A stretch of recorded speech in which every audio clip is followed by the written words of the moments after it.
immorality, anti-Semitism, and replacement theology are eroding the foundations of biblical Christianity. Hoyevel presents the Heartland Connection, where Christians are equipped to walk out the truth in God's Word and to support the land and people of Israel. Shalom and welcome to the Heartland Connection. I'm so grateful to have you guys here today with us as we study God's holy word right here in the heartland of Israel. Not only are we in the heartland of Israel, we have Orthodox Jewish Rabbi Yonadav Zar here with us. Welcome, Rabbi Yonadav. Shalom, Zach. All right, so this week's Torah portion is Parashat Pinchas, which is the name that in English we would pronounce Phineas. And we're in Numbers chapter 25, and we're starting in verse 10. Now, we have this really interesting story that basically started at the end of last week's Torah portion of Pinchas rising up with this great zeal, and he goes in and he takes out this man who was sinning against God, who brought the woman committing harlotry in Israel.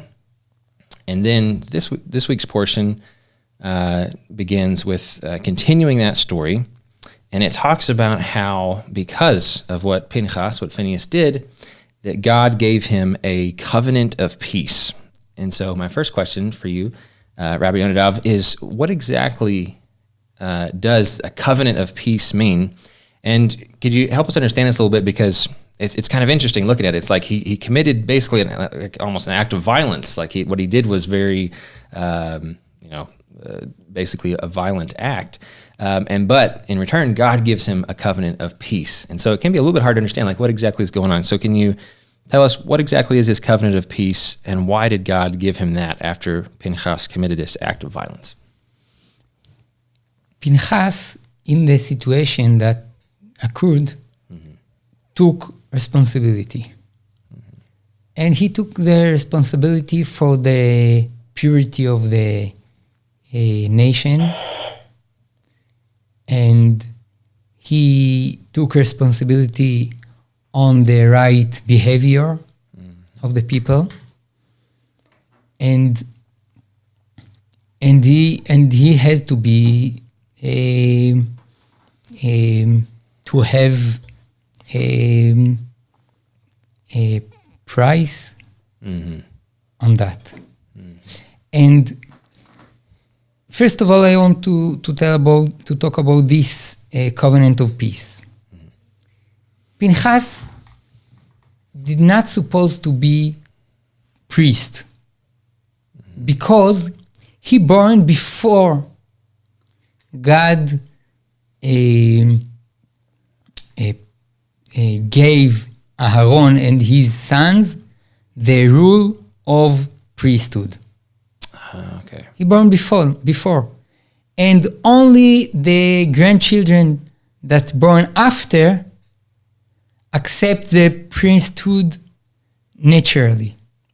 Okay, so even though, because Pinchas is Eleazar's son, the son of Aaron, but you're saying because he was born before, he actually wasn't going to be the priest. So it would have been his brothers that were born after? His brothers born after. Born after, okay. Okay, so basically this blessing was, okay, you will be priest also, and not only you will be priest, but you accept this bless for all your descendants, all the children forever, to be priests. That's the covenant of peace. So it's amazing because Pinchas could be very jealous and angry. How did they left me without the great role of the priests? And he didn't. He said, okay, I'm not priest, but I can take responsibility. If something is bad, I can fix it. And he did it. And God told him, okay, you're taking responsibility. I'll give you the role also. So he showed that he could be responsible, that he would take action, and God said, okay, he's going to bless that and give him more to be responsible for. Yes. And sometimes we can be jealous in the of the people that accept the position, the legal position, have the title. and say, if I had that title, I would be very good and I'll be really righteous. But I didn't, so it's not fair. And no, you can always take responsibility. You can always give your life to fix the world. And if you will do that, the title, it's not the issue. So he took responsibility. And about the cruelty of his deed, we have a lot of ways of behavior, characteristic behavior in our soul, our humanity, our personality. And all of them we can use for good and we can use for bad. We can use merciful for good and we can use it for bad. Sometimes we can be merciful on wicked people and help him to destroy the world. And sometimes we can cruel against bad people and fix the world. Sometimes we can see it in our generation. There are people that feel love and mercy on cruel people and let them be more and more wicked and cruel. And it's very bad. And they're hurting themselves. Not only themselves, but also righteous people. So we will not judge a deed according to the cruelty or merciful or something like that, but according to the morality. If it's right or not. And he did very aggressive deed, but very righteous, very justice. Yeah, that's a really good lesson. I heard somebody explain it one time in a story. He said that it's kind of like if you go to the dentist and they have to drill your tooth to get the cavity out. That might be a little bit painful, but it's good for you. So you have to experience a little bit of pain. But he said the sugar that you ate to get the cavity, the sugar tasted good and it seemed like a good, really nice thing, but it ended up causing you harm. So he was saying there's a difference between hurt and harm. One is actually for the long-term good, and one is for the long-term bad. And sometimes it's hard to distinguish exactly which one's which. And that's why it's so important for us to know biblical morality, because then we know, okay, this one, even though it seems hard, is actually for good. Sometimes really difficult things, like what we see here, is the best thing, is the thing that needs to happen. So I think that's a really, especially in today's culture where so many decisions are made off of how I feel.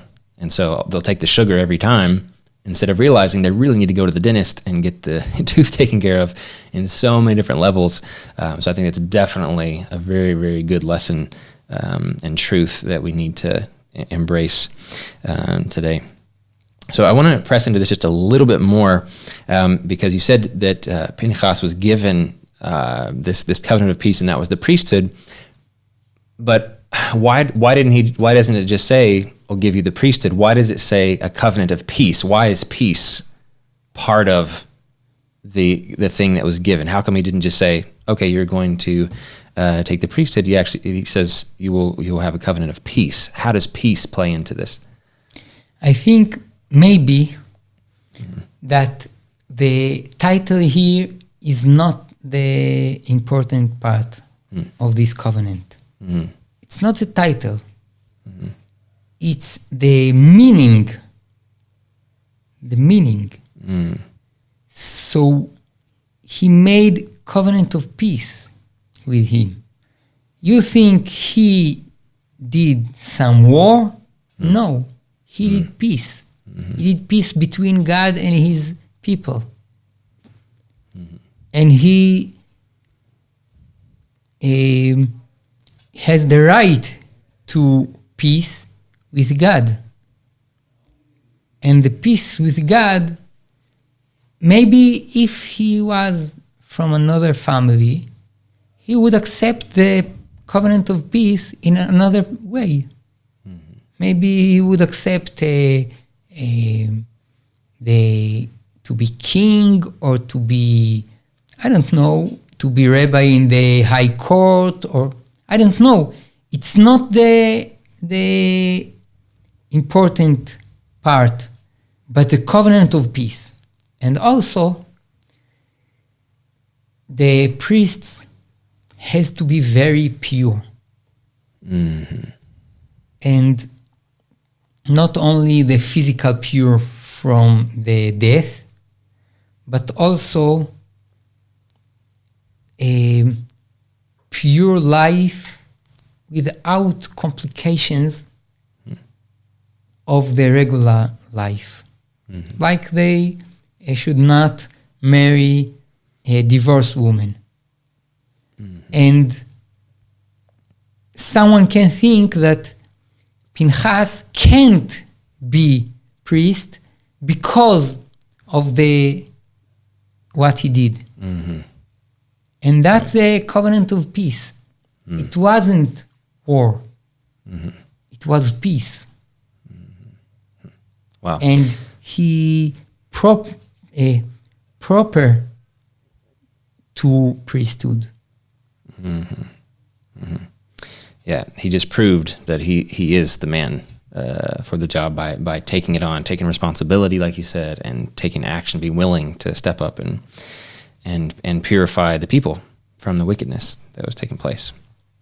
Wow, really good.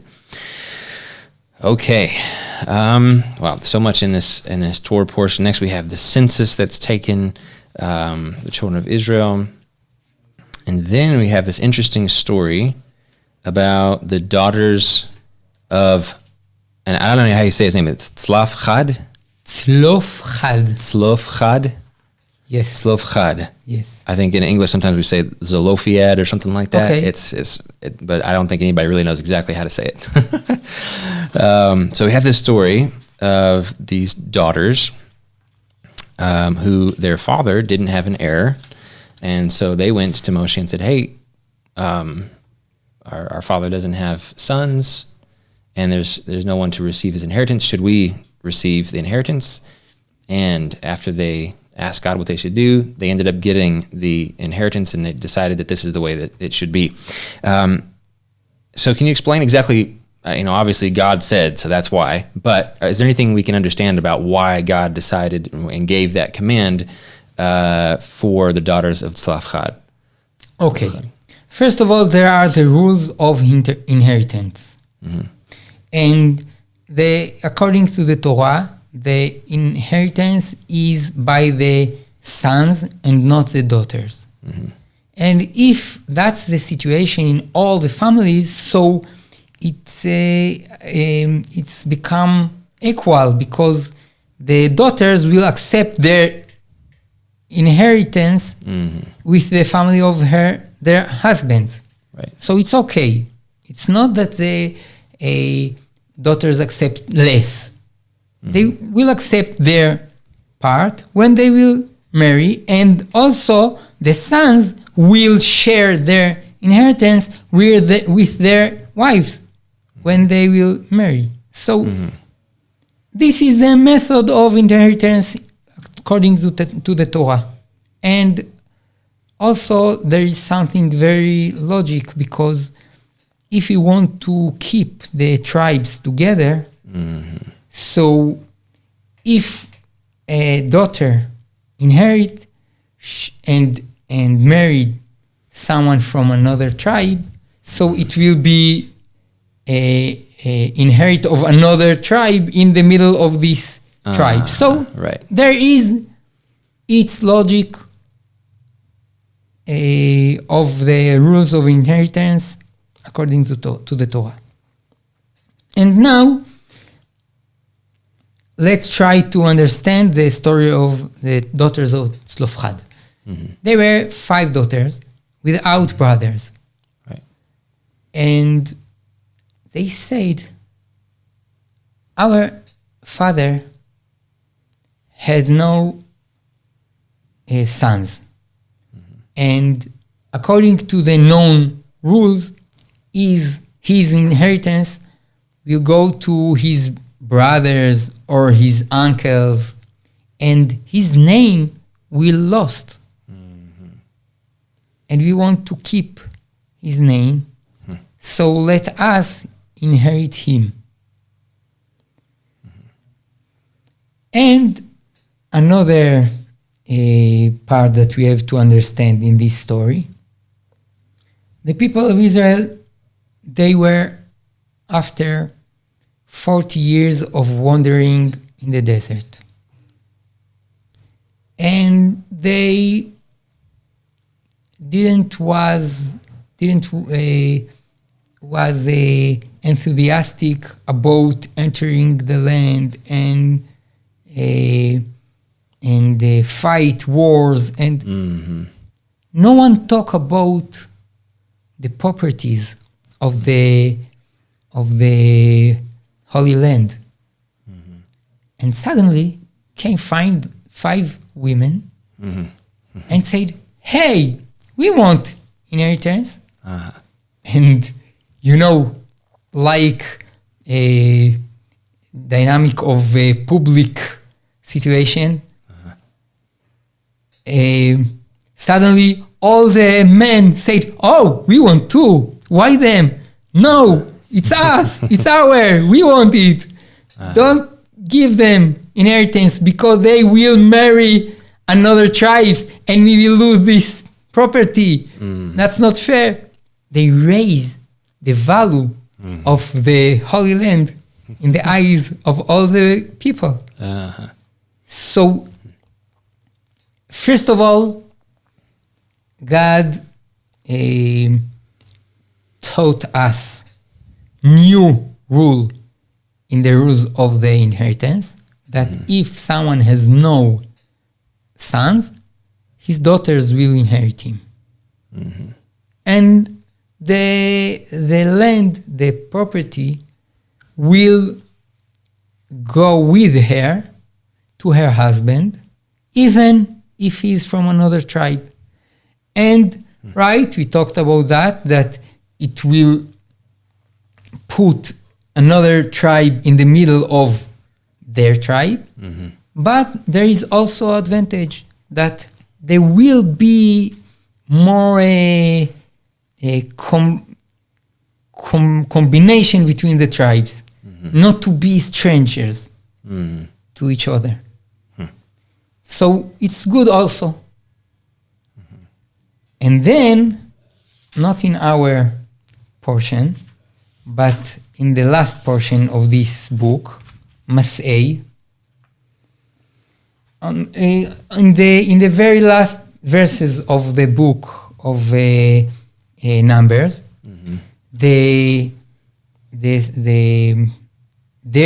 their tribe of not Zelophehad, daughters of Zelophehad, said, "Oh, we don't want the land to become of another tribe," and then they accepted a unique rule for them, only in this generation, not for other generations, that they will marry men from their tribe. Okay, so just those daughters. just those daughters or another daughters in this generation. Okay, but then going forward, they could marry a different tribe and That's right. and take their That's inheritance. That's right. Okay, yeah, I wondered about that because so there were people marrying different tribes and that kind of connection. They didn't isolate themselves to one tribe. That's good. Okay, I wondered exactly how that would work or how you would maintain. It's very complicated because the connections between people is stronger when it's one family, brothers, cousins, but you can't establish a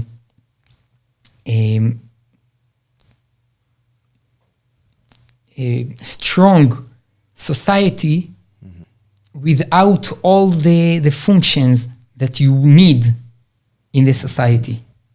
Okay. So the stable society is people, more even than tribe. Like we know today that big people can offer all the professions, all the needs, and it's strong, but the connections are weak.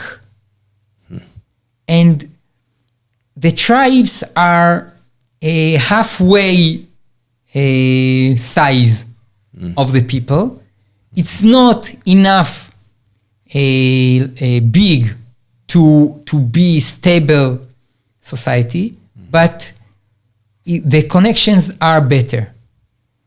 So we don't want the tribe to be a close society that will disconnect the people from the people.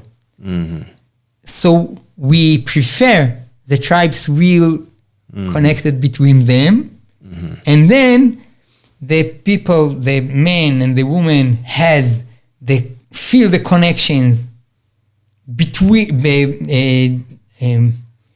through their tribe, but to all the nations, to all the nation, and of course through that to all the nations. But first of all, to their nation. So it's good to have tribe with his character, but also to open to all the nation to be connected.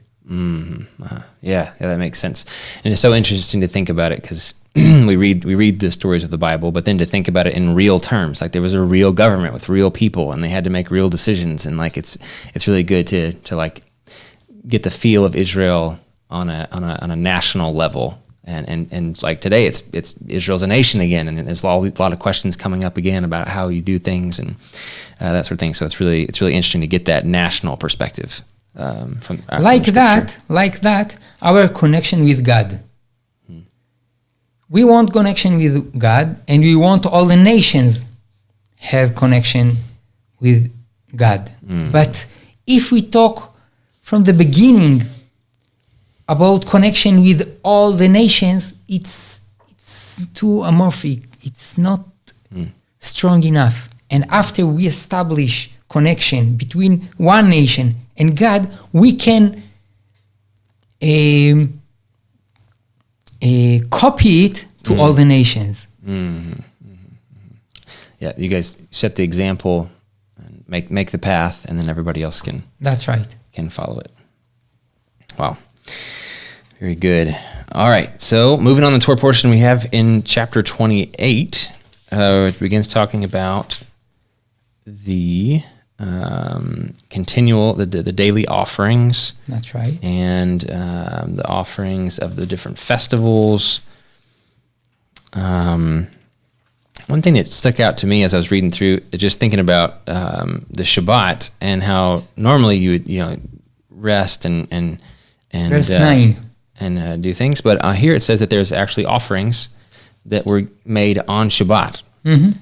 So basically, the priests continue their service even through Shabbat. They don't have the day off necessarily. It's a little bit different than for the rest of Israel. What was important about the offerings also continuing on the Shabbat? First of all, the principle of Shabbat, it's not only the rest. Right. It's also to put the holiness in the middle of our life. Every week we have a day devoted for the holiness, for the Torah study, and we use the Shabbat for that. And the offerings of the temple put the Shabbat in this place, the place of the day of the holiness, the day that devoted for the holiness. So it's not about the rest of the priests. It's about the focus of this day. And the unique offerings of the Shabbat, sacrifices of the Shabbat, gives us the understanding of the importance of the day and its role in our week.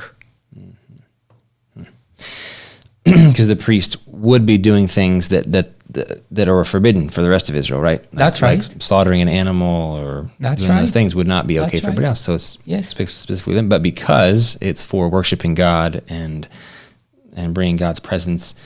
But only the sacrifices that we commanded for unique day.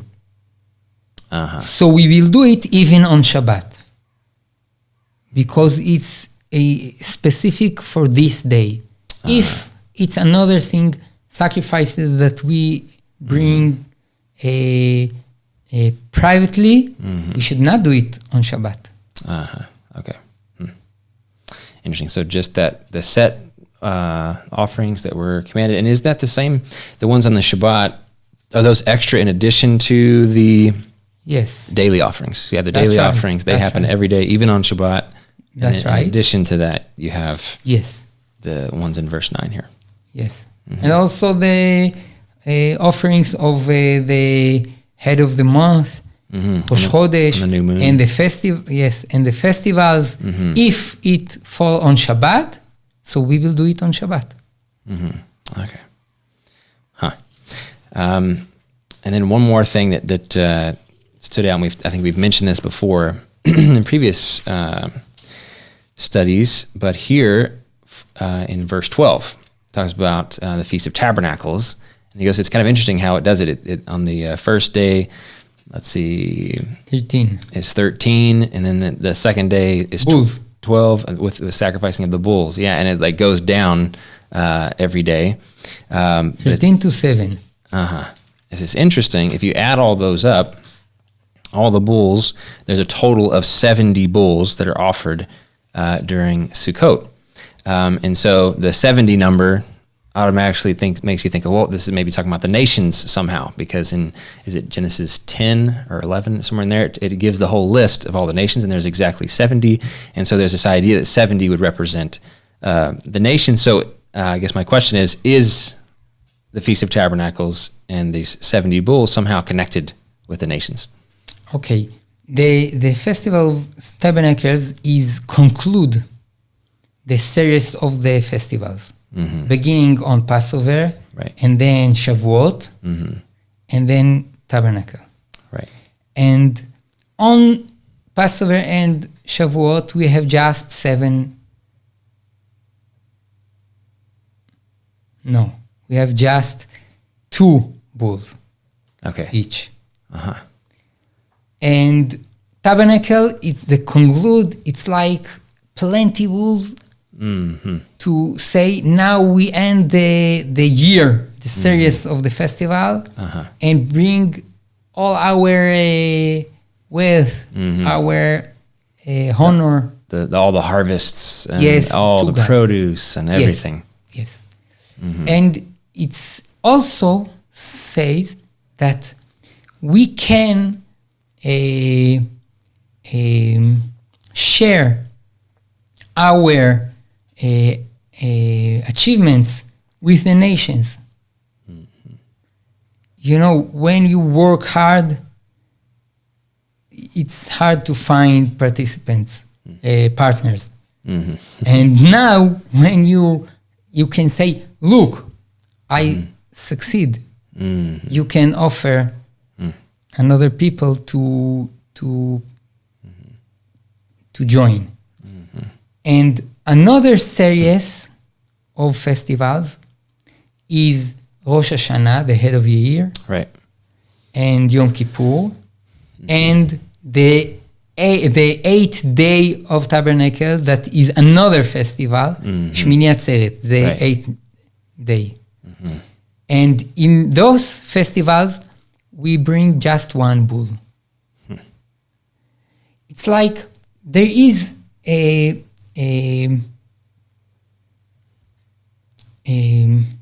side by side two lines.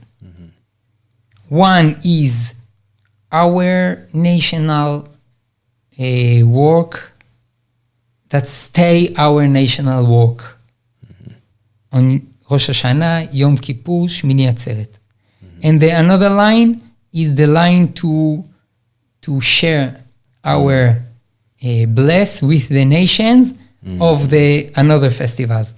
Pesach, Shavuot, Sukkot, and that's why in Tabernacle we can bring 70 bulls to share with all the nations our job. Wow. Wow. Amazing. And we read about that in Zechariah, and Zechariah talks about nations coming up to celebrate the Feast of Tabernacles, and we find that in the scriptures as well. So it definitely seems like there's a big connection there. That's really good. Right. All right. Well, I think we have run out of time. Thank you so much, Rabbi Yonadav. It's always good to study together. Thank you for sharing these things from the scriptures with us. Really appreciate it. And thanks to all of you guys who have joined us today and watched the video. I appreciate you guys jumping on and listening. And if you guys have got something out of this, we just encourage you to share this with your friends and family. We want these teachings to go out as far and wide as possible, get the word of God out into the nations. If you have any feedback, you can send me an email, zach@hayuvel.com. Would love to hear from you guys. Thanks you so much for joining us. May God bless you. And Shabbat Shalom from the beautiful, exceedingly good land of Israel.